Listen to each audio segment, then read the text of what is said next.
ಸೇರಿದರೆ ತುಂಬಿದ ಮನೆಯಂತೆ. ಮನಗಳು ಸೇರಿದರೆ ತುಂಬಿದ ಮನೆಯಂತೆ. ತುಂಬಿದ ಮನೆಯವನೇ ಧರೆಯಲ್ಲಿ ನಗುವಿನ ದೊರೆಯಂತೆ. ಜೇನಿನ ಗೂಡು ನಾವೆಲ್ಲ, ಬೇರೆಯಾದರೆ ಜೇನಿಲ್ಲ.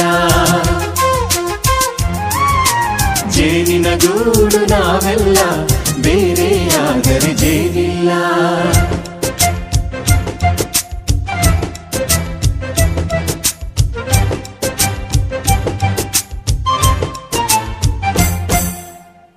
ಬದುಕಿನ ಬೆಂಡಿಗೆ ಅಂಟಿರೋ ಜೋಳದ ಕಾಳುಗಳ ನೋಡು.